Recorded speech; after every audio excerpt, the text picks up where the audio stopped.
ఈ సమయంలో మనకు దేవుని యొక్క వాక్య సందేశాన్ని అందించడానికి గుంటూరు నుంచి మన మధ్యకు వచ్చిన దేవదాసులు మరి పెద్దలు రత్నరాజన్న గారు మన మధ్యలో ఉన్నారు. వారు దైవ సందేశాన్ని మనకు వినిపిస్తారు.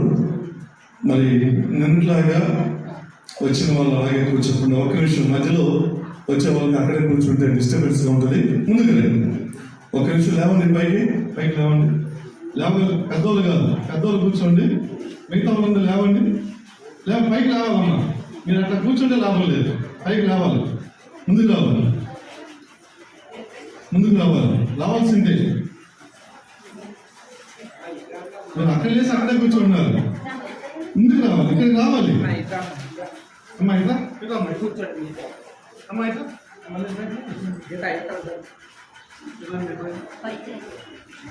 రావాలి, పైకి రావాలి, అమ్మా పైకి రావాలి. రండి, ముందుకు రావాల్సిందే. వచ్చిన వాళ్ళు వెనక్కి కూర్చుంటారు.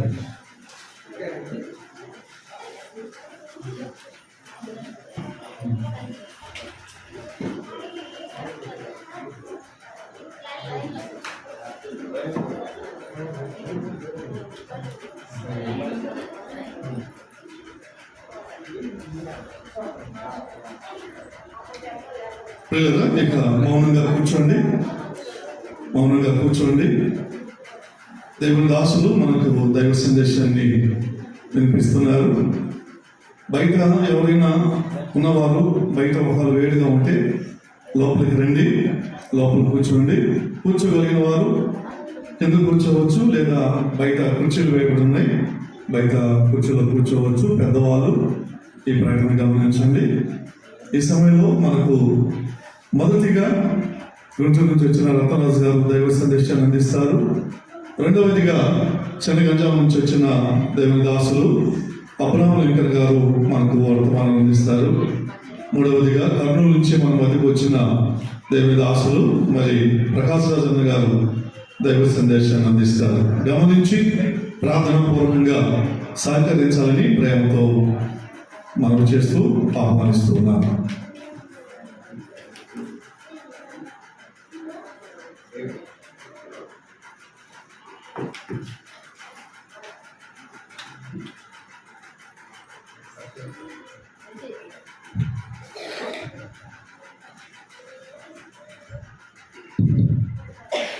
ప్రభునందు దేవుని బిడ్డలారా, పరిశుద్ధులారా, ఈ ఉదయకాలంన మన రక్షకుడైన క్రీస్తు ప్రభు నామం మీ అందరికీ ప్రేమ వందనాలు తెలియజేస్తున్నా. నాకైతే 2 దినాలు ఈ రీతిగా తెలిసిన ప్రాంతం, పుట్టి పెరిగిన ప్రాంతం, సొంత జనుల మధ్య, సొంత ప్రజల మధ్య ఈ రీతిగా వాక్యాన్ని పంచుకోవడం నాకైతే చాలా సంతోషం. ఇది ప్రభు ఇచ్చినటువంటి చక్కని అవకాశమని భావించి ప్రభుకే స్తుతి చెల్లిస్తా ఉన్నాను. ప్రియులు పెద్దలు జయపాల్ గారు భారం కలిగి ఇక్కడ ఆత్మను సంపాదించి సంఘాన్ని కట్టి, ఇంకా అనుబంధ సంఘాలు కూడా 2-3 ప్రాంతాల్లో ఏర్పాటు చేసి ప్రభు పనిలో బహుగా ప్రయాసపడుతూ ఉండగా రానున్న తరాలను కూడా వారు సిద్ధపరుస్తూ ఉన్నారు. ఇది దేవుని యొక్క కృప, దేవుని దయ. స్థానిక సంఘాన్ని ప్రేమించి సంఘం యొక్క క్షేమాభివృద్ధి కొరకై ప్రభు సంకల్పించిన యొక్క మీటింగ్స్ను ప్రభువానే ఈ రీతిగా 2 రోజులు జరిగిస్తుండగా 2వ రోజు మనం ప్రవేశించాం.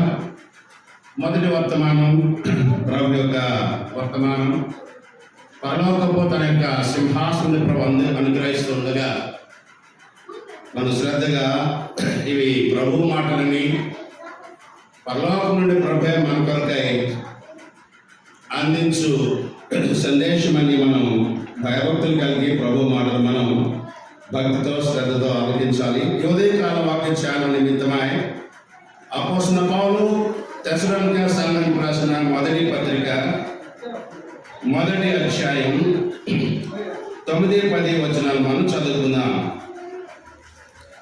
మీ యొద్ద మాకెట్టి ప్రవేశము కలిగెను. అక్కడి జనులు మమ్మల్ని గూర్చి తెలియజెప్పుచున్నారు. మరియు మీరు విగ్రహములను విడిచిపెట్టి జీవం గల వాడును సత్యవంతుడునగు దేవునికి దాసులగుటకును దేవుడు మృతుల నుండి లేకున్న యేసు అనగా రాబో ఉగ్రత నుండి మనం తప్పించుచున్న ఆయన కుమారుడైన యేసు పరలోకం నుండి వచ్చునని ఎదురు చూచుటకును మీరెలాగో దేవుని వైపు తిరిగిద్దరో ఆ సంగతి వారే తెలియజేస్తున్నారు. చిన్న ప్రార్థన చేసి క్లుప్తంగా దేవుని ఆత్మ సహాయంతో వాక్యాన్ని మనం ధ్యానించేద్దాం, ప్రార్థించేద్దాం.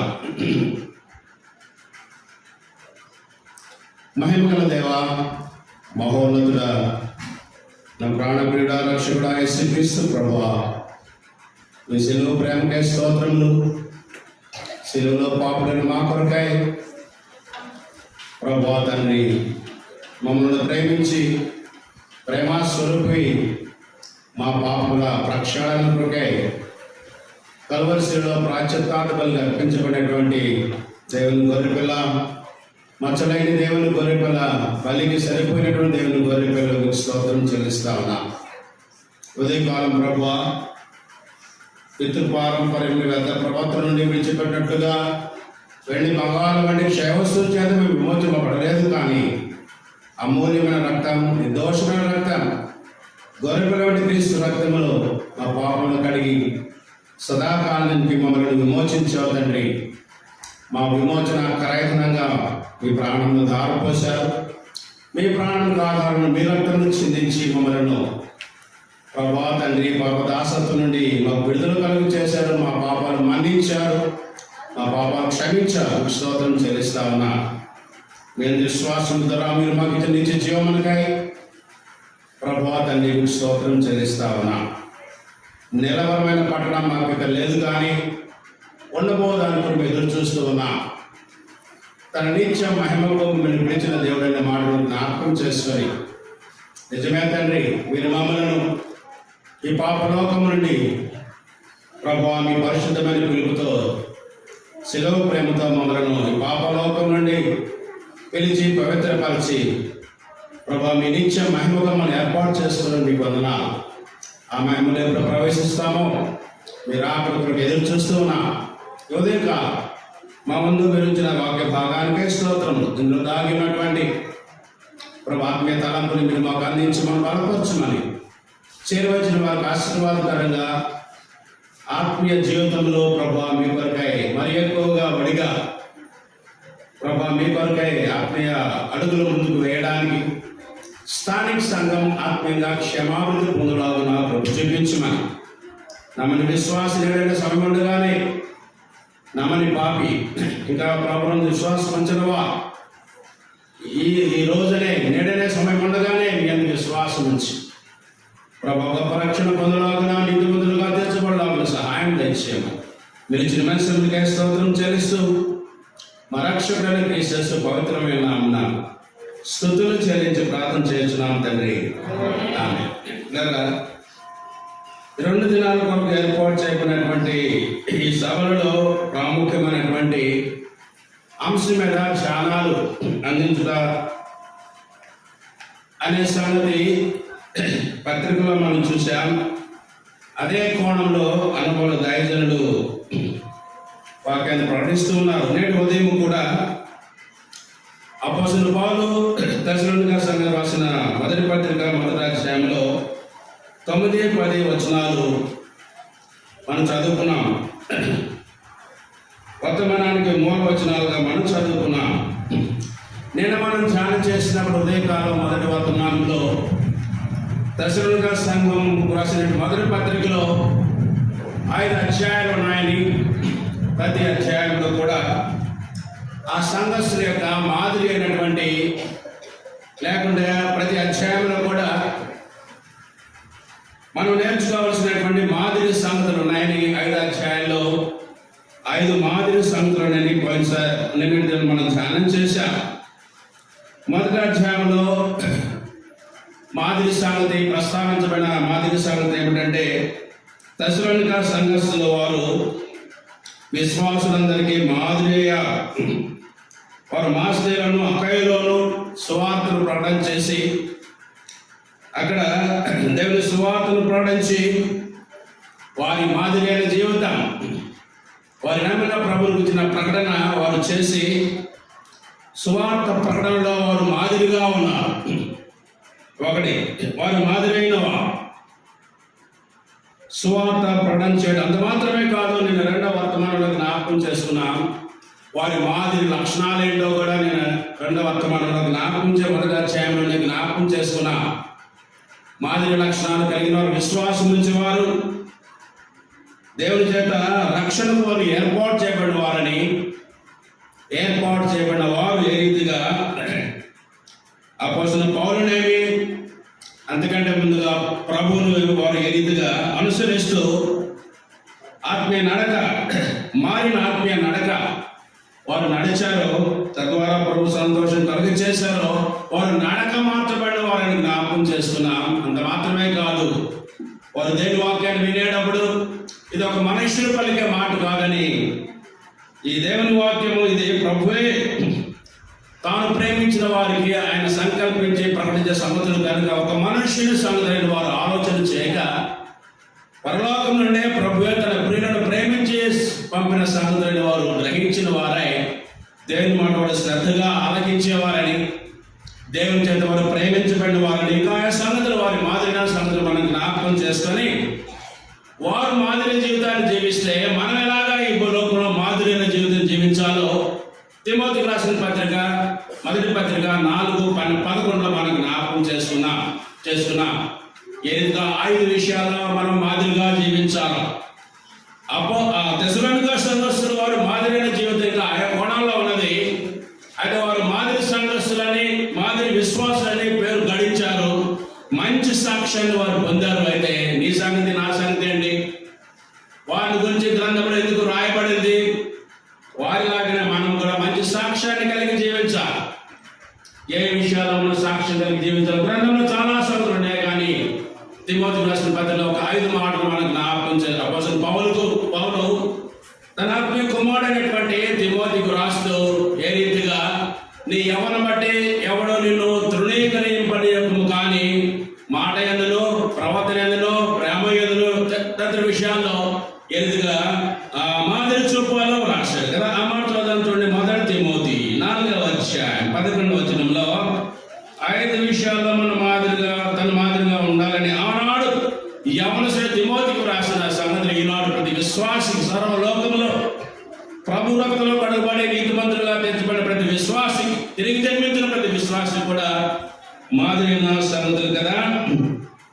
నీ యవ్వనం బట్టి ఎవరో నిన్ను తృణీకరింపనీయకు, కానీ మాటలో మాదిరిగా ఉండాలి. రెండవది ప్రవర్తనలో మాదిరి, మూడవది ప్రేమలో మాదిరి, 4 విశ్వాసంలో మాదిరి, 5వది పవిత్రతలో. ఈ రీతిగా ఏ కోణాల్లో విశ్వాసి తన యొక్క సాక్ష్యాన్ని కాపాడుకోవాలి, మాదిరి జీవితాన్ని వృద్ధినందుకోవాలని మనం ధ్యానం చేశాం. అయితే ఈరోజు అదే అధ్యాయం 9-10 మనం ధ్యానం నిలబడి ఉన్నాం. ఈ తెస్సలోనిక సంఘస్థులట వారు ఎలాంటి వారంటే 9-10 they are the expectant believers. ప్రభు యొక్క దేవుని కుమారుడు యేసుక్రీస్తు ప్రభు యొక్క రాకడ కొరకు వారు ఎదురు చూచేవారు. నిరీక్షణతో యేసుక్రీస్తు ప్రభు ఆయన రానయ్యున్నాడని ఆ ప్రభు యొక్క రెండవ రాకడ కొరకే వారు ఎదురు చూస్తూ ఉండేవారు. They were expectant believers. వారు ప్రభువున చెప్పిన మాటను వారు విశ్వసించారు. నేను వెళ్తా ఉన్నా, స్థలమును సిద్ధపరుస్తా ఉన్నా, మరలా తీసుకెళ్తా అని ఏ రీతిగా ప్రభు వారు అపోస్తలుల గ్రంథం మొదటి అధ్యాయం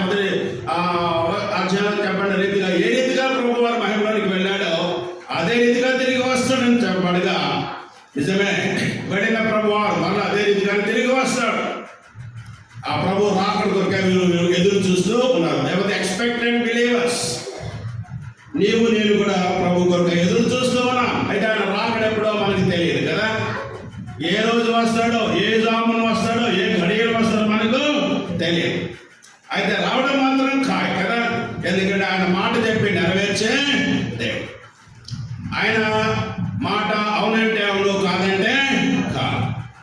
ప్రభువారి మాటలు అవి పవిత్రమైన మాటలు, అవి నమ్మదగినటువంటి మాటలు కదా. మనము నమ్మదగిన వారమైన కానీ ఆయన నమ్మదగిన వాడుగా, అసలు ఆయన స్వభావమే నమ్మకత్వం అంట. చూద్దాం, తిమోతికి రాసినటువంటి పత్రికలో ప్రభు వారికి నమ్మకత్వాన్ని గురించి, ఆయన స్వభావాన్ని గురించి ఒక చక్కని మాట వ్రాయబడి ఉన్నది. చూద్దామండి. తిమోతికి రాసినటువంటి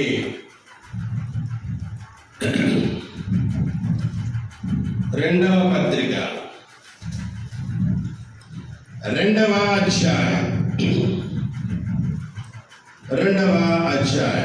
13వ వచనం. మనము నమ్మదగని వారమైనను ఆయన నమ్మదగిన వాడుగా ఉండును. ఆయన తన స్వభావమునకు విరోధముగా ఏమీ చేయలేడు. మన ప్రభువు యొక్క స్వభావం కదా, ఆయన నైజం కదా, ఆయన ప్రవృత్తి కదా, ఆయన ఆలోచన, ఆయన జీవన విధానం కదా, అది నమ్మదగినది. ఆయన స్వభావం నమ్మదగినది. ఈ ఉదయకాల క్రీస్తు ప్రభు యొక్క స్వభావం నమ్మదగినది కదా. మనము నమ్మదగిన వారమే. సమయాన్ని బట్టి, సందర్భాన్ని బట్టి మాటలు మార్చివేస్తూ ఉంటాం, కానీ తర్వాత నాలుగు ఖర్చుకుంటాం, క్షమాపణ పెడతాం ప్రభుని. కానీ ప్రభు అలాంటి వారు కాదు కదా. ఆయన స్వభావము నమ్మదగినది. ఆయన స్వభావం నమ్మదగినది. అందుకని ఇప్పుడు జ్ఞాపకం చేసుకుంటా ఉన్నాం. వెళ్ళే ప్రభు చెప్పిన మాట, నేను వేదికగా వెళుతూ ఉన్నా, మళ్ళీ తిరిగి వస్తా. నేను మీకు స్థలము సిద్ధపరచ వెళతాను, మళ్ళా తిరిగి వస్తాను ప్రభు చెప్పగా, ఆనాడు దశలుగా సంఘర్షణ ప్రభు విశ్వాసం త్వరలో రానాగినాడని వారు ఆయన కొరగా ఎదురు చూస్తూ ఉన్నారు. అయితే ఈ మొదటి అధ్యాయంలో ఇది 4వ అంశం, కానీ దీనికి ముందు 3 అంశాలు ఉన్నాయి. అవి ధ్యానానికి తీసుకోం, కానీ ఊరికే మీ యొక్క నేర్పు కొరకై ఈ అధ్యాయాన్ని క్షుణ్ణంగా ధ్యానం చేయడానికి విభజన మీకు ఉపయోగపడుతుందని చెప్తూ ఉన్నాను. అదేంటంటే, మొదటి 3 వచనాల్లో మనం జ్ఞాపకం చేసుకుంటే, వారు ఏర్పరచబడ్డవారు, దేవత ఎలక్ట్ బిలీవర్స్, దేవత అపాయింటెడ్ బిలీవర్స్. ప్రభు చేత వారు ఏర్పరచబడినవారు, రక్షణకు ఏర్పరచబడినవారు. ప్రభు అని ఎన్నుకున్నాడు, ప్రేమించి వారిని ఎన్నుకున్నాడు. ఏ రీతిగా ద్వితీయోపదేశకాండం 7వ అధ్యాయంలో ప్రభు తెలియజేస్తా ఉన్నాడు ఇశ్రాయేలు జనాంగాన్ని గురించి. సర్వలోకంలో మీరు సంఖ్యకు తక్కువే, కానీ మీరు సంఖ్యకు ఎక్కువ అని ప్రభువుని ప్రేమించి మీరు ఏర్పాటు చేసుకోలేదు. కానీ మీరు సంఖ్యకు తక్కువే, అయినా కానీ దేవుడు మీరు ప్రేమించి ఏర్పాటు చేసుకుని తన జనముగా ఉంటాను, తన స్వర్గీయ జనముగా ఉంటాను. ఆనాడు వారిని ఏర్పాటు చేసుకున్నాడు. ఈ కృపాయుగంలో నిన్ను నన్ను గదిలా దశల సంఘాన్ని ఏర్పాటు, దేవత elect believers, that appointed believers. ఒకటి. 2వ భాగం ఏంటంటే 4 నుంచి 6 వరకు చూస్తే, they were the enthusiastic believers, లేదా ఎగ్జాంపులరీ బిలీవర్స్. వారు మాదిరి కలిగిన వారు. వారు నమ్మిన తర్వాత ఒక మాదిరిని ముందు పెట్టుకుని ఆ మాదిరిని వారు అనుసరిస్తూ వెంబడిస్తూ ఉన్నారు. వారికి మాదిరిగా ఆత్మీయ జీవితంలో ముందుకు సాగడానికి మాదిరిగా ఉన్న జీవితం ఎవరంటే అపోస్తలుడు పౌలు, అదే రీతిగా తిమోతి, సీల కదా. వీరు మాత్రమే కాదు, వీరికంటే ముందుగా ప్రభువునే వారు మాదిరిగా పెట్టుకుని, గురిగా పెట్టుకుని వారు సాగుతూ ఉండగా, వారు ఎలాంటి వారంటే దేవత ఎగ్జాంపులరీ బిలీవర్స్. మాదిరిని ముందు పెట్టుకుని మాదిరిగా వారు జీవిస్తూ ఉన్నారు. నీకు నాకు మాదిరి మన ప్రభువారి భూలోకంలో జీవిస్తుండగా నీకు నాకు అన్ని విషయాలు మాదిరి చూపాడు కదా. ప్రేమించుట్లో మాదిరి చూపాడు ప్రభువు, క్షమించుట్లో మాదిరి చూపాడు, దయ చూపించుట్లో మాదిరి చూపించాడు కదా. అంత మాత్రమే కాదు, ఆయన దీనత్వంలో మాదిరి చూపాడు. వంగి శిష్యుల పాదాలు కడిగి, నేను ప్రభువును దేవుని అంటే మీ పాదాలు నేను కడిగితే మీరు ఇలాగ చేయవాలి కదా అని శిష్యులకు నేర్పిన ప్రభువు. అన్ని విషయాల్లో ప్రభువారు మనకు మాదిరి. ఈ దశలో సందర్శించిన వారు మాదిరిని అనుసరించారు. నీవు నేను కూడా ఈ భూలోకంలో ప్రభు మాదిరిని అనుసరించడానికి గ్రంథాన్ని ఎప్పుడు కూడా మనం చక్కగా చదవాలి, నిశ్చితంగా చదవాలి కదా, క్షుణ్ణంగా చదవాలి. దైవజనులు బోధిస్తుండగా వినాలి, రాసుకోవాలి, హృదయంలో జ్ఞాపకం పెట్టుకోవాలి, వాటిని మనం అనుసరించి గుర్తించాలి. సరే, మూడవది ఏంటంటే దేవర్ ఎంతూసియాస్టిక్ బిలీవర్స్.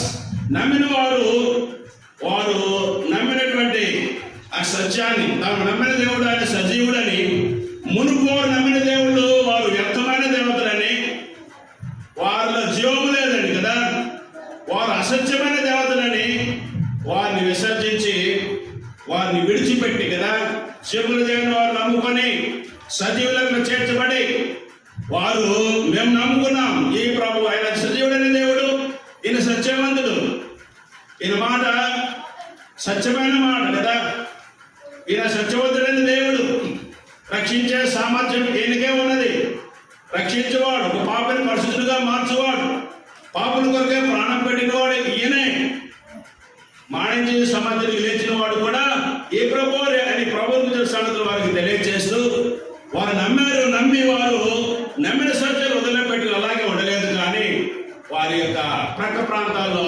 గ్రీస్ దేశమైనటువంటి అకయ మాసిదోనియాలో వారు సువార్తను ప్రకటించారు. ఎలాగ ప్రకటించారంటే ఉత్సాహంతో ప్రకటించారు, ఆనందంతో ప్రకటించారు, సంతోషంతో వారు ప్రకటించారు. కనుక ఈ మూడు మాటలు మనం గుర్తుపెట్టుకున్నాం. ఇంగ్లీష్లో తగ్గ ప్రాస్ కలిసే మాటలు. The elect believers, the exemplary believers, the enthusiastic believers. నాలుగవది మనం చదువుకున్నాం, ద ఎక్స్పెక్టెంట్ బిలీవర్స్. తెలుగులో చూస్తే మొదటిది వారు మరి ఏర్పరచబడినటువంటి విశ్వాసులు, రెండవది వారు మాదిరి అనుసరించినటువంటి మాదిరి జీవితాన్ని చూసిన విశ్వాసులు, మూడవది వారు స్వార్థం పండిస్తూ మాదిరిని జీవితాన్ని జీవిస్తూ ఉన్నారు, నాలుగవది వారు ప్రభు కొరకు వారు ఎదురు చూస్తూ ఉన్నారు. ఇప్పుడు ప్రాముఖ్యమైన అంశాన్ని వద్దాం మనం.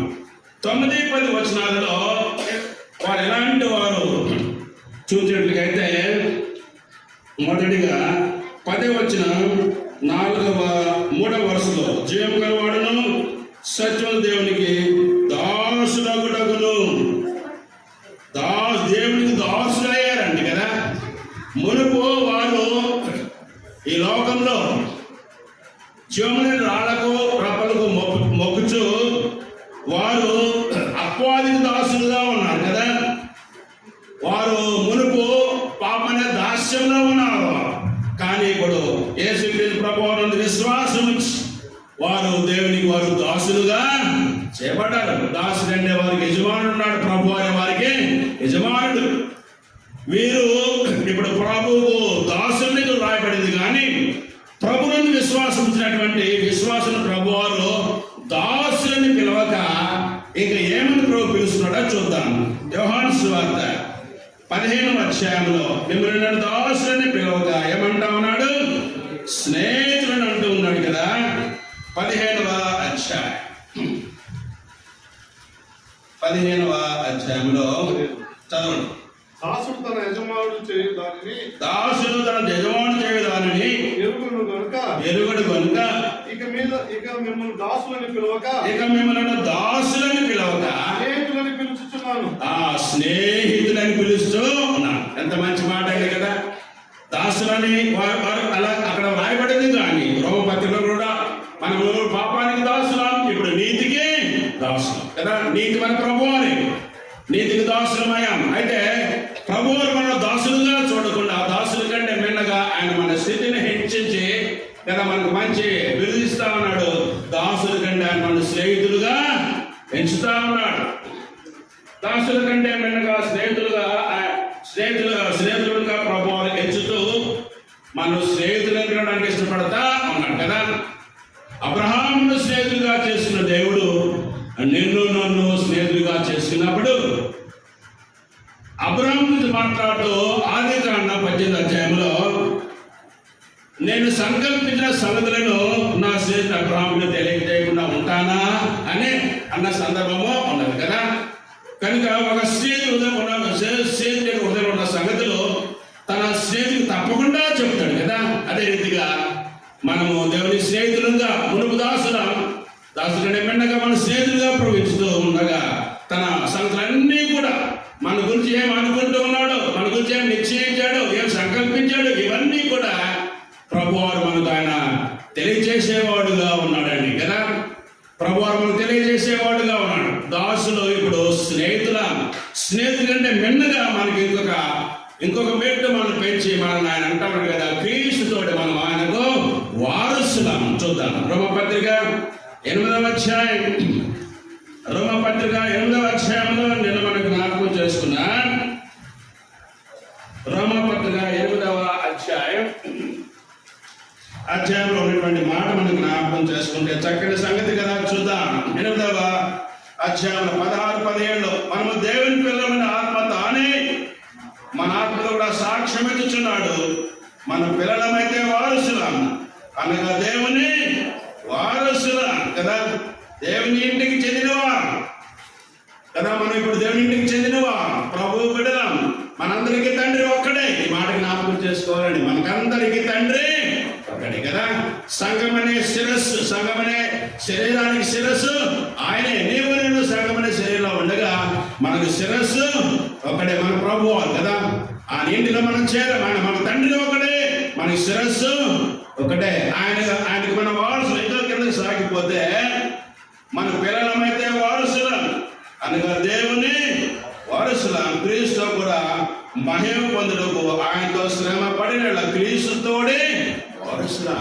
ఆ మహిమలో ప్రవేశించే యేసుక్రీస్తు ప్రభువు మనకంటే ముందుగా మహిమలో ప్రవేశించాడు. మహిమలోనే మహిమలోనే వచ్చాడండి కదా.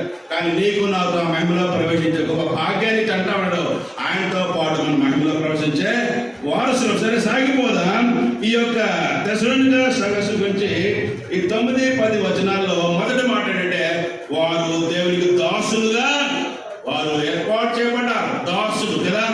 దాసుడిని యజమాని విమోచించాలంటే వెండి చెల్లించాలి కదా. వెండి విమోచన గుర్తు. దాసుడు దాసత్వంలో అంటే ఆ దాసుని మార్కెట్లో అతను విడిపించాలంటే వెల చెల్లించాలి. నీవు నేను పాపలుగా ఉండగా, నీవు నేను పాప దాసత్వం నుండి మన పాప రుణాన్ని మనం తీర్చని స్థితిలో ఉండగా యేసుక్రీస్తు ప్రభువు నీ కొరకై నా కొరకు విమోచన క్రయధనంగా శిలువలో ఆయన అర్పించబడి నిన్ను ఆయన విమోచించడానికి దాసులుగా ఏర్పాటు చేస్తున్నాడు. ఇంకా దాసు కంటే మెన్నగా మనం స్నేహితులం, స్నేహితుల కంటే మెన్నగా మనము వారసులం. మొదటి సంగతి ఇక్కడ తెస్సలోనిక రాసిన పత్రిక 9-10 వచనాల్లో మొదటిది, వారు దేవునికి దాసులు అంటారు. రెండవ చూద్దాం. అదేంటంటే దాసులైన వారు 10వ వచనం 6వ లైన్లో ఆయన కుమారుడు యేసు పరలోకములో వచ్చి ఎదురు చూస్తూ ఉన్నారట కదా. వారు దాసులైన వారు, వారికి సువార్త ప్రకటించబడింది, ప్రభు నమ్ముకున్నారు, ప్రభు వారు తిరిగారు కదా. ప్రభునందు వారు విశ్వాసం ఉంచారు, వారు ప్రభు వైపు తిరిగారు. ప్రభు వైపు తిరిగిన వారు ప్రభు చెప్పిన మాటలను విశ్వాసం ఉంచి వారు ప్రభు యేసుక్రీస్తు పరలోకం కోసం వారు ఎదురు చూస్తూ ఉన్నారు. ఈ దీంట్లో మనం జ్ఞాపకం చేసుకుంటే తెస్సలోనిక సంఘస్థులు వారు ప్రభు యేసుక్రీస్తు ప్రభు యొక్క రెండవ రాకడ వారు ఎదురు చూచేవారుగా, నా ప్రభు వస్తాడు, మమ్మల్ని పరలోకానికి తీసుకువెళ్తాడు. ఈ 2 పత్రికల్లో కూడా మొదటి తెస్సలోనిక పత్రిక, 2వ తెస్సలోనిక పత్రిక, ఈ రెండులో కూడా పిల్లరా ఇదే అంశం. మొదటి పత్రికలో యేసుక్రీస్తు ప్రభు వారి యొక్క ప్రత్యక్ష రాకడ, ఆయన ఏ రీతిగా సంఘం కొరకై నమ్మిన విశ్వాసుల కొరకై ఆయన ప్రత్యక్షంగా వస్తాడు. మరి సంఘం ఎందుకు ఎత్తబడుతుందో ఈ యొక్క సంగతిని ఈ యొక్క మొదటి పత్రికలో రాయడే. సంఘం కొరకే ప్రభువు వస్తాడు, మధ్యాకాశానికి వస్తాడు, ఆర్భాటంతోను దేవుని బోరతోను ఆయన ప్రభు వారు మధ్యాకాశానికి వచ్చినప్పుడు భూమి మీద సజీవులుగా ఉండి మనము ముందుగా సమాధులను ఎదిరించిన వారు మొదలు లేస్తారు మహిమదేహాలు దాచి. ఆ తర్వాత సజీవులు మనము మహిమదేహాలు మాత్రమే ప్రభుని ఎదుర్కొంటాం. ఈ యొక్క సంగతి సంఘంతోనే ప్రభు రావడం అనే ఈ సంగతి, సంఘం ఎంతపూట అనే సంగతి మొదటి పత్రికలో మనం చూస్తాం కదా. అయితే ఇక్కడ ఈ యొక్క తెస్సలోనిక సంఘస్థులు వారు నేర్చుకున్న యొక్క సిద్ధాంతపర విషయమున వారు విశ్వాసం వచ్చి ప్రభు కొరకు వారు ఎదురు చూస్తూ ఉన్నారు. ఎప్పుడు వస్తారు, ఏ గడే వస్తాడు, ఏ సమయం వస్తాడు అని వారు ఎదురు చూస్తూ ఉన్నారు.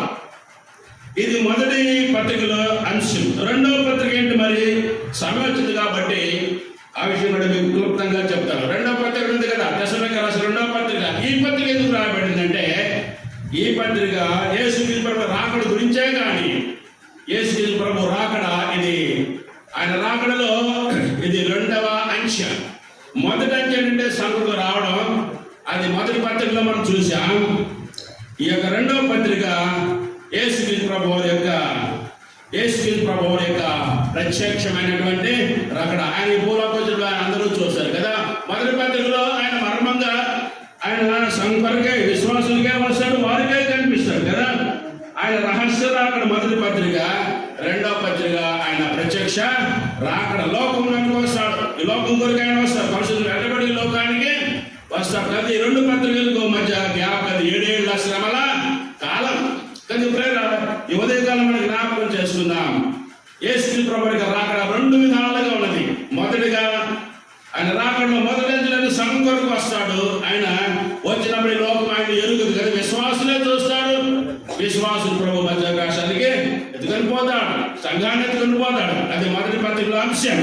రెండో పత్రికలో 7 ఏళ్ల శ్రమల తర్వాత యేసుక్రీస్తు ప్రభు ఈ భూలోకానికి కదా, పరలోకం పరిశుద్ధులు వెంటబడి భూలోకానికి వస్తాడు. అది ప్రత్యక్ష రాకడ. లోపల అందరూ చూస్తారు.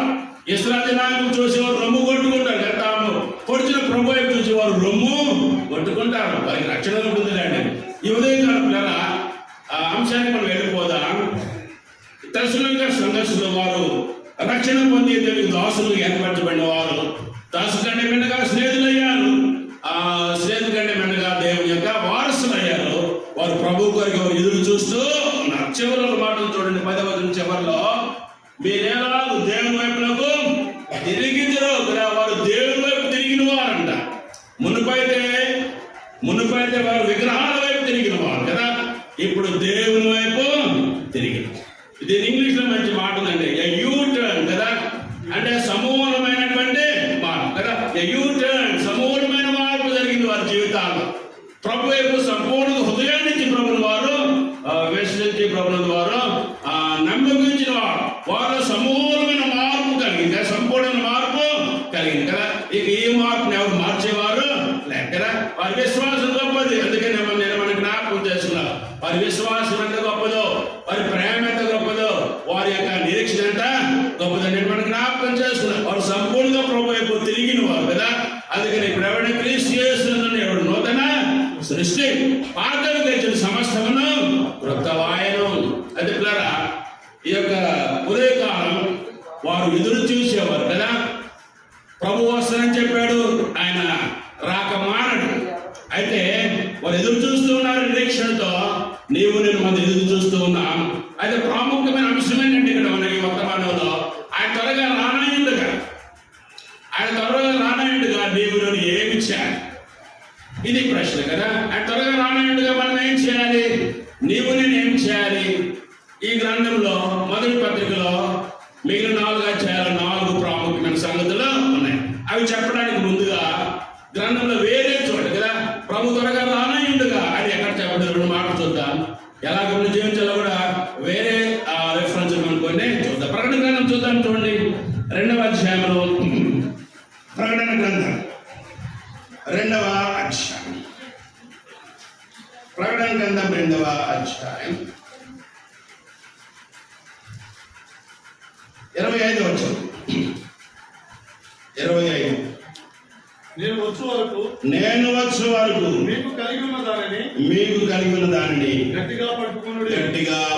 ఒకటి నేను వస్తూ ఉన్నాను అని ప్రభు అన్నాడు. అంతవరకు రానాయుండగా మనం ఏం చేయాలో ఇదే భావవచనము తర్వాత 3వ అధ్యాయంలో 11 3:11 నేను త్వరగా వచ్చుచున్నాను. ఎవడును నీ కిరీటమును అపహరింపుకున్నట్లు నీకు కలిగిన దానిని గట్టిగా పట్టుకుని కదా. 2 చోట్ల కూడా ఇదిగో నేను త్వరగా వచ్చుచున్నాను కదా. ప్రకటన గ్రంథం చివరిలో కూడా మనం చూస్తాం కదా, 21వ అధ్యాయంలో. ప్రకటన గ్రంథం 21వ అధ్యాయంలో మనం జ్ఞాపకం చేసుకుంటే 17 కదా, 7 ఇదిగో నేను త్వరగా వచ్చుచున్నాను. ఈ గ్రంథంలోని ప్రవచన వాక్యములను గాయకొనవాడు ధన్యుడు. 12వ వచనం కూడా ఇదిగో త్వరగా వచ్చున్నాను. వాని క్రియల చొప్పున ప్రతి వానికి ఇచ్చుటకు నేను సిద్ధపరిచిన జీతము నా యొద్ద ఉన్నది. నా యొద్ద ఉన్నది. ఇదే భావం కదా. నేను త్వరగా వచ్చుతున్నా. 20 కూడా అదే 20 వచ్చింది. ఈ సంగతులను గురించి సాక్ష్యం ఇచ్చేవాడు. ఈ సంఘ సాక్ష్యం ఇచ్చేవాడు. అవును త్వరగా వచ్చుతున్నానని చెప్పుచున్నాడు. ఆమేన్. ప్రభు అయిన యేసు ఈ మాట కావాలి కదా. సంఘం చెప్పాలి కదా, ప్రభు అయిన యేసు రమ్ము, త్వరగా రమ్ము. ప్రభు అయిన యేసు రమ్ము. ఆయన ఎప్పుడో చూడ మనకి తెలియదు. ఆయన ఏ జామున వస్తాడో తెలియదు, ఏ గడియ వస్తాడో తెలియదు. రావడం మాత్రం సత్యం. అయితే ఆయన త్వరగా రానాయుడుగా మనం ఏమి చేయాలో ఇక్కడే వరాయపడినటువంటి ఈ యొక్క మాటల్లో మనం చూస్తాం. నీకు కలిగిన దానిని గట్టిగా పట్టుకుని 2:10-2:25 కదా. 11:2:25 నీకు కలిగిన దాన్ని గట్టిగా పట్టుకుని. మనం ఏం కలిగి ఉన్నాం? ప్రభు మీద విశ్వాసాన్ని కలిగి ఉన్నాం. మన విశ్వాసాన్ని మనం గట్టిగా స్థిరంగా దాన్ని నిలుపుకోవాలి. విశ్వాసం మన స్థిరులము కావాలి. విశ్వాసం మనం అస్థిరులము కాకూడదు. మన విశ్వాసాన్ని బలపరచడానికి అపవాది అనేక ఉరులొడుతూ ఉంటాడు కదా, అనేక తంత్రాలు కల్పిస్తూ ఉంటాడు. అయితే అలాంటి ఇబ్బంది, అలాంటి పరిశ్రమలు పడినప్పుడు, ఇబ్బందులు పడినప్పుడు, శ్రమలో శోధనలు పడినప్పుడు మనం ఏం చేయాలి? ప్రభు పాదాల మీద ఆయన పాదాలను ఆశ్రయించాలి. పాదాన్ని ఆశ్రయిస్తే ప్రభు ఏమనుకో మనం సాధించిన దానికంటే ఎక్కువ శ్రమ శోధన మనకు ఆయన అనుగ్రహించడు కదా. ఆ శోధ నుండి శ్రమ తప్పించిన మార్గాన్ని ప్రభు వారు చూపించే నమ్మకమైనటువంటి కలిగిన దాన్ని గట్టిగా కదా. విశ్వాసంలో గట్టిగా ఉండాలి, ప్రేమలో గట్టి కదా. మొదటి ప్రభువుని ప్రేమించడంలో, అలాగే తోటి సహోదరులు ప్రేమించడం. దశల సంఘస్ కూడా వారు ప్రేమిస్తూ ఉన్నారు కదా. ప్రేమించి వారు పరిచయం చేస్తున్నారు కదా. వారు ప్రేమించి పరిచయం అనేక ప్రాంతాల్లో దేవుని సువార్త ఈ లోకంలోనే వారి కొరకు సువార్త ప్రకటించి వారు ప్రేమను చాటుతా ఉన్నారు. సరే పిల్లరా, మనం విశ్వాసాన్ని గట్టిగా పట్టుకోవాలి. మన విశ్వాసాన్ని బట్టి కదా మన సాక్ష్యాన్ని దూరం చేసుకోవాలి. రాసిన పత్రిక 11వ అధ్యాయంలో ఆ విశ్వాస వీరుల పట్టీలో 16 మంది పేర్లు గట్టిగా వ్రాయబడ్డాయి. పేరు చెప్పుకుని అనేకులు ఉన్నారు, కానీ ఆ పత్రిక ఎంత మూలికల పత్రిక ఒక్కొక్కరు వారి విశ్వాసాన్ని బట్టి కదా వారు ఎంత ప్రభు కొరకు వారు గొప్ప కార్యాలు చేశారు, వారి సాక్ష్యాన్ని కాపాడుకున్నారు. ప్రభువు మహిమపరచడం మనం జ్ఞాపకము చేసుకోవచ్చండి. సరే, ఒకటి మన విశ్వాసాన్ని గట్టిగా పట్టుకోవాలి, జ్ఞాపకం చేసు. రెండవది మన యొక్క ప్రేమ. క్రీస్తు ప్రభు నమ్ముకున్న ప్రభు యొక్క ప్రేమ హృదయాల్లో క్రొమ్మరించబడిందని రోమా పత్రికలో ఉన్నదండి. చూద్దాం, చూడండి 8వ అధ్యాయంలో రోమా పత్రికలో, రోమా పత్రిక 5వ అధ్యాయంలో క్రీస్తు యొక్క ప్రేమ, క్రీస్తు ప్రభు యొక్క ప్రేమ హృదయాలలో అది క్రొమ్మరించబడింది అనే మాట మనం చూస్తాం కదా. నంబర్ చెప్పండి, రెఫరెన్స్ 5. ఎందుకనగా ఈ నిరీక్షణ మనల్ని సిగ్గుపరచదు, మనకు అనుగ్రహించబడిన పరిశుద్ధాత్మ ద్వారా దేవుని ప్రేమ మన హృదయములలో క్రొమ్మరింపబడి ఉన్నది. దేవుని ప్రేమ, ప్రభు చూపిన ప్రేమ, క్రియా సహితమైనటువంటి ప్రేమ కదా మన హృదయాల్లో క్రొమ్మించబడదు. దేవుని ప్రేమను మనం కలిగి ఉన్నాం. ఈ ప్రేమను ఈ లోపల మనము మనం ప్రచురం చేయాలి, ప్రభువుని ప్రకటన చేయాలి. సరే, విశ్వాసాన్ని గట్టిగా పట్టుకోవాలి, ప్రేమను గట్టిగా పట్టుకోవాలి, పరిశుద్ధ జీవితాన్ని కూడా ప్రభు కొరకే పరిశుద్ధంగా జీవించడం. ఈ రీతిగా ఆలోచన చేస్తూ పోతే మనం గట్టిగా పట్టుకోవాల్సిన చాలా సంగతులు ఉన్నాయి. అయితే గ్రంథంలో లేదా దైవ గ్రంథంలో ప్రభు వచ్చే వరకు మనం ఏం చేయాలి కొన్ని మాటలు మనం చూద్దాం. మొదటి కొరింథీయులకు రాసిన పత్రిక 11వ అధ్యాయంలో, కొరింథీయులకు రాసిన మొదటి పత్రిక 11వ అధ్యాయంలో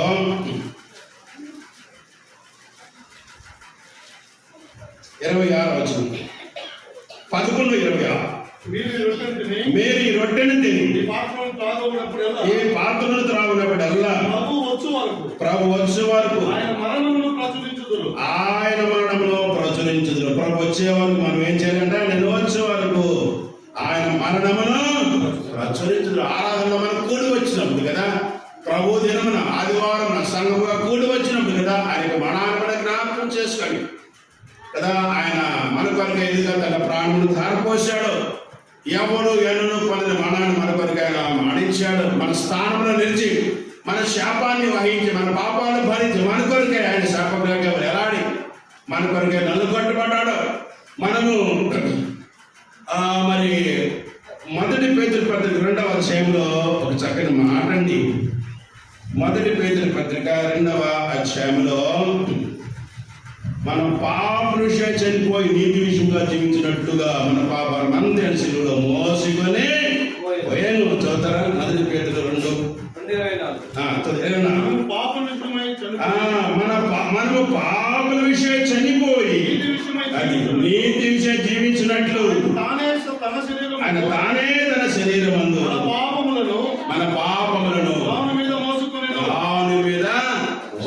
మన ప్రభువారు శాపన శిలువలో మన పాపాలు ఆయన భరించి శాపగా ఆయన వేలాడి మనకు జీవాన్ని ఇచ్చాడు కదా. మన కొరకే మాణించి సమాజం తిరిగి లేఖల ప్రకారం క్రీస్తు మన పాప నిమిత్తము మృతి పొందెను, సమాధి చేయబడిన, తిరిగి లేకుడను మృత్యుంచిన ప్రభువును జ్ఞాపకం చేసుకుని ఆ మానాన్ని ఆయన పునరుత్థానాన్ని జ్ఞాపకం చేసుకుంటూ ఆయన మనం ప్రచురము ఆరాధన ప్రభు వచ్చే వరకు ఆరాధన ఏనాడు కూడా వెనుకంజేవేయ వారమంతా సిద్ధపడి ప్రభు సన్నిధికి వచ్చి ప్రభు ఆక్రానించే పరిమాణ పంపిన స్తుతులు ప్రభుకు మనము చెల్లించాలి. ఆయన వచ్చే వరకు ఇంకేం చేయాలో చూద్దాం. లూకాసు వార్త 19వ అధ్యాయం. లూకాసు వార్త 19వ అధ్యాయం. మత్తయి సువార్త 25లో కూడా ఇదే ఉన్నదండి. సరే, లూకాసు వార్త 19వ అధ్యాయం 13వ వచనంలో చదవండి. తన దాసులను 10 మందిని పిలిచి వారికి 10 మీనాలు ఇచ్చి నేను వచ్చు వరకు వ్యాపారం చేయడని వారితో కదా. ఒక యజమానుడు ఉన్నాడు, ఆయన దేశాంతరం కదా దూరదేశం వెళ్ళిపోతూ ఆయన తన దాసులు పిలిచి వారికి మీనాలు ఇచ్చి కదా నేను వచ్చే వరకు వ్యాపారం చేయండి, సంపాదించండి అని చెప్పి వారికి పనప్ప చెప్పి వెళతా ఉన్నాడు. తాను వెళుతూ వారికి అప్పగించిన పని ఏంటంటే నేను వచ్చే వరకు మీరు వ్యాపారము చేయుడి కదా అని చెప్తే మన ఆ యొక్క సంగతి మనము ఎరుగుతాం కదా. ఇదే సంగతి 25 మత్తయి సువార్త 25లో కూడా చూద్దాం. చూడండి, మత్తయి సువార్త 25లో కూడా ఇదే మాటలు ఉన్నాయి. 25వ అధ్యాయం 14-15. పరలోక రాజ్యము ఒక మనుష్యుడు దేశాంతరము ప్రయాణమై తన దాసులను పిలిచి తన ఆస్తిని వారికి అప్పగించినట్లును ఒకనికి 5 తలాంతులు, ఒకరికి 2, ఒకరికి 1 ఎవరి సామర్థ్యము చొప్పున వానికి ఇచ్చి వెంటనే దూరదేశం పోయాను. 5 తలాంతులు తీసుకున్నవాడు ఆయన వెళుతూ వారికి చెప్పాడు. ఎందుకు చెప్పాడు? నేను వచ్చే వరకు వ్యాపారము కదా, నేను వచ్చే వరకు ఆత్మీయ వ్యాపారం చేయడని చెప్పి వెళ్ళినారు. ప్రభు ఆ యజమాని తిరిగి వచ్చినప్పుడు కదా మనం జ్ఞాపకం చేసుకుంటాం. 5 తలాంతులు పొందినవాడు మళ్ళీ 5 సంపాదించాడు, 2 పొందినవాడు 2 సంపాదించాడు, 1 పొందినవాడు ఏమి వ్యాపారం చేయక దాన్ని అతిథిని గుడ్డన మూట కట్టి పెట్టి నష్టపోయాడు. లేదా మనం జ్ఞాపకం చేసి ప్రభు త్వరగా రానయ్యుండగా నీకు నాకు ప్రభు ఇలాంటి ఆత్మీయ వరాలు ఇచ్చాడు కదా. పాడటమా, వాక్యాన్ని ధ్యానం చేసి వాక్యాన్ని చెప్పడమా కదా, లేకుంటే గృహాలను దర్శించడమా, లేకుంటే పేదవాళ్ళని దర్శించడమా, వ్యక్తిగతంగా దర్శించి సువార్త చెప్పి అనేకులు రక్షించడమా, సంఘాలను బలపరచడమా, ఇదిగా అనేక కృపావరాలు ప్రభు మనకి ఇస్తూ ఉండగా ప్రభు మనకిచ్చిన కృపావరాలను ప్రభు యొక్క మహిమ కొరకే మనం వాటి సాధన చేయాలి. ప్రభు త్వరగా వస్తూ ఉన్నాడు కనుక నీకు నాకు ప్రభు పంచి ఇచ్చిన తన పరిశుద్ధాత్మని కృప ద్వారా మనకు పంచిన కృపావరాలను మన ప్రభు కొరకే ప్రభుత్వ బలంగా మనము వడాలి. చివరికి ఒక మాట చూసి మనం ముగించుకున్న యోహాను సువార్త 21వ అధ్యాయం. యోహాను సువార్త 21వ అధ్యాయం. ఆయన వచ్చే వరకు మనం ఏం చేయాలి? 21వ అధ్యాయం 21వ వచనం. పేతురు అతనిని చూచి ప్రభువా ఇతని సంగతి ఏమోనని యేసుని అడిగాను. యేసు నేను వచ్చు వరకు అతడు నాకు ఇష్టమైతే అది నీకేమి నీవు నన్ను వెంబడించుము. పేతురు అడుగుతా ఉన్నాను యోహాను గురించి, ప్రభు అతని సంగతి ఏమవుతుంది ఏంటి అని అడిగితే ప్రభు అంటా ఉన్నాడు కదా అతని సంగతి నీకెందుకు, నీవు నన్ను వెంబడించు, నేను నీకు ఆదేశించిన సంగతులను కదా నీవు స్మరణ చేసి వాడిని నీవు అనుసరించు, వాడిని పాటించు, నేను అప్పగించిన పని నీవు చేయి. కనుక ప్రభు వచ్చేవారు కూడా మనకి ఏదైతే ప్రభు పంచి ఇచ్చాడో వాడిని చక్కగా మనము ప్రభు కొరకు వాడాలి. ఇంత మాట్లాడే ప్రభుని చక్కగా మనం వెంబడించాలి కదా. వ్యక్తిగతంగా నీవు నేను ప్రభుని అనుసరించాలి, ఆయన మార్గంలో ముందుకే సాగాలి. ప్రభుని మాదిరిగా పెట్టుకుని మనం ముందుకు సాగవలసిన వారమై ఉన్నామండి. ఈ రీతిగా ప్రభు త్వరగా రానాయండుగా అని వచ్చే వరకు మనం ఈ రీతిగా ప్రభు కొరకే మనము మరి చాలా విశేషంగా ప్రభులో మనం ఆత్మీయంగా ఈ రీతిగా సిద్ధపడి ఉండవలసిన వారమై ఉన్నామండి. అయితే తెస్సలోనికీయులకు రాసిన పత్రికలో 2వ అధ్యాయం 3, 4, 5లో కూడా 4 సంగతులు ఊరికి అట్లా చెప్పి ఊరికే చూపించి నేను ముగిస్తాను. 5వ అధ్యాయంలో చూడండి, ప్రభు వచ్చే వరకు మనం ఎలాగా జీవించాలో. 5వ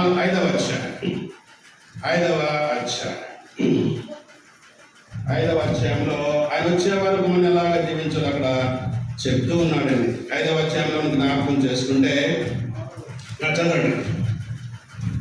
5వ అధ్యాయంలో ప్రభు చెప్తున్నట్టు మాట, ఆయన వచ్చే వరకు మనం ఏమి 11వ వచనం, కాబట్టి మీరు ఇప్పుడు చేయించున్నట్టుగా మరియు మీరు ఇప్పుడు చేయించున్నట్టుగానే ఒకరినొకడు ఆదరించి ఒకరినొకడు క్షేమాభివృద్ధి కలిగించండి.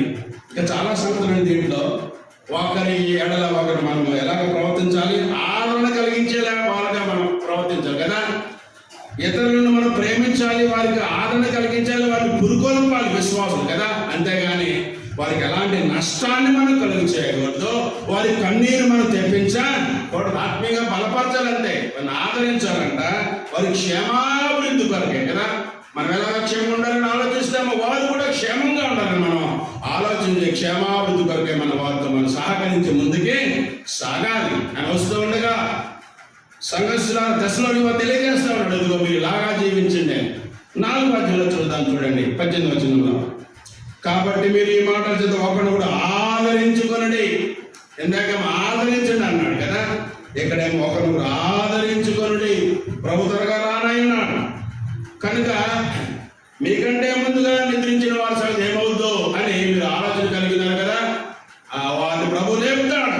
ప్రభు మధ్యాకాశానికి వచ్చినప్పుడు, సంఘాన్ని ఎత్తుకొని పోవడానికి మధ్యాకాశానికి వచ్చినప్పుడు ఆ యొక్క రహస్య రాకడలో విశ్వాసులు ఆయన చూస్తారు.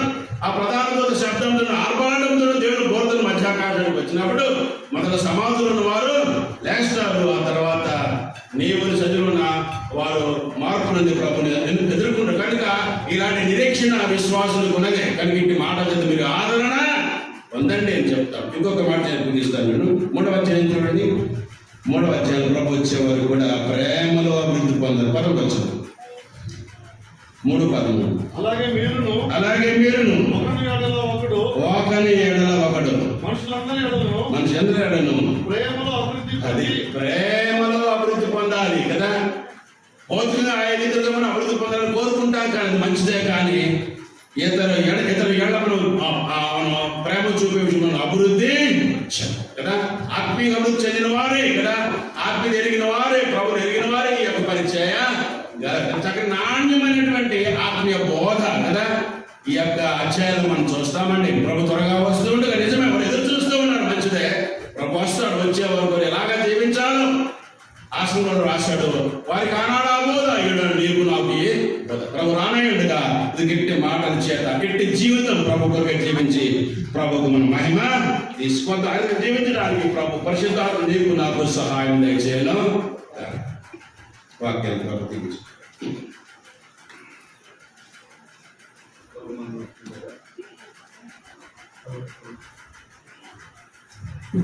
ప్రభునందు ప్రియులారా, ఇంతవరకు తెస్సలోనిక పత్రికలో నుండి మనము కొన్ని సంగతులు మనము వినడానికి ప్రభు అనుగ్రహించిన అమూల్యమైన ప్రభువును బట్టి దేవునికి స్తోత్రం. దేవుడు తన దాసును బలపరిచి ఎలాగో అభివృద్ధి చెందాలో, ప్రేమలో, ఆదరణలో ఎలా నడుచుకోవాలి సంగతులు దేవుడు మనతో మాట్లాడాడు. అందరిని బట్టి దేవునికి స్తోత్రం చెల్లిస్తున్నాం. వాక్యం అందించిన మన ప్రియులు రత్నరాజన్న స్థానిక సంఘాలు కూడా ప్రేమ వందనాలు తెలియజేస్తున్నారు. ఈ సమయంలో ఒక పల్లవి ఒక చరణం పాడిన తర్వాత ఇద్దరు దేవుని దాసులు ఉన్నారు. సమయం 11:40 ఒక పల్లవి చరణం పాడిన తర్వాత రెండవ వర్తమానం చెనగంజాం నుంచి మన మధ్యకు వచ్చిన దేవుని దాసులు దేవుని సేవకులు అబ్రహం లేఖన్ గారు దైవ సందేశాన్ని అందిస్తారు. రమేష్ ఉన్నాడు బయట. రమేష్ త్వరగా టైం లేదు.